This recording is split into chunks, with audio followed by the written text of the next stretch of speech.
Well, you'll find out now as we begin our top 10 list, starting with number 10, gun control reduces crime. The horror of the shootings at Virginia Tech had many people talking about gun control. It's about the weapons, the guns. Where did the killer get them? They're shocked at how easy it is to purchase a gun. It is simply too easy to obtain a firearm. The belief that gun control prevents gun crime is why many were upset this spring when a bombshell court ruling could put handguns back in D.C. homes. A court threw out Washington, D.C.'s 30-year ban on guns. And that's outrageous, said public officials. More guns, very simply, lead to more violence. I don't know how anyone could be serious in saying that, because the gun violence went up when they banned handguns. Tom Palmer's one of the plaintiffs who sued D.C. over the right to have a gun. He's correct about gun violence going up.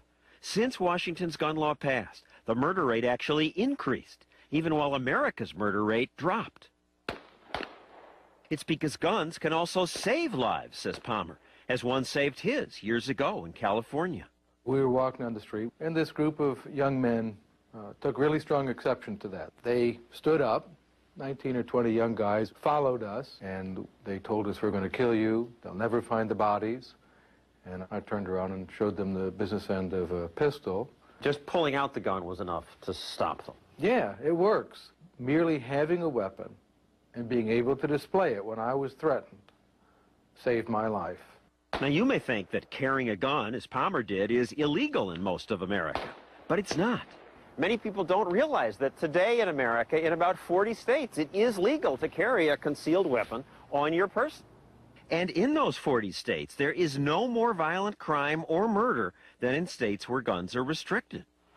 The town of Kennesaw, Georgia, went a step further and passed a law requiring every household to have a gun.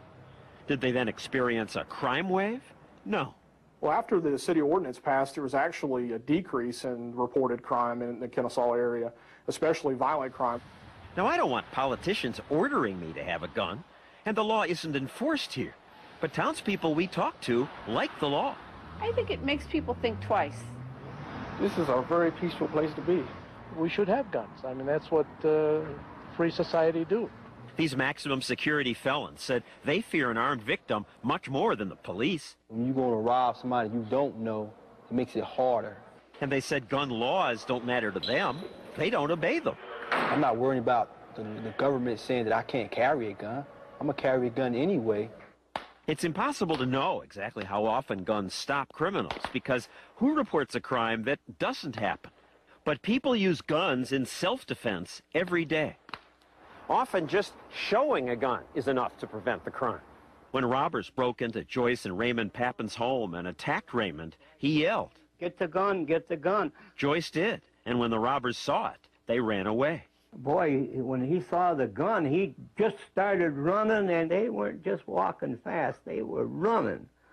They had boots on. You could hear them boots a-clopping. Joyce says having a gun changes the balance of power. And here's a controversial idea. Some Virginia Tech students say they wish students had been allowed to carry guns, because one of them might have stopped the killer before he shot so many people. And that's what happened 5 years ago at the Appalachian School of Law. Hearing shots, 2 students went to their cars, got their guns, and helped restrain this shooter until police arrested him. One of the things that the gun does is it equalizes unequals. My mom told me when I was a young boy, because she was armed, she was never afraid. So, gun control isn't necessarily crime control.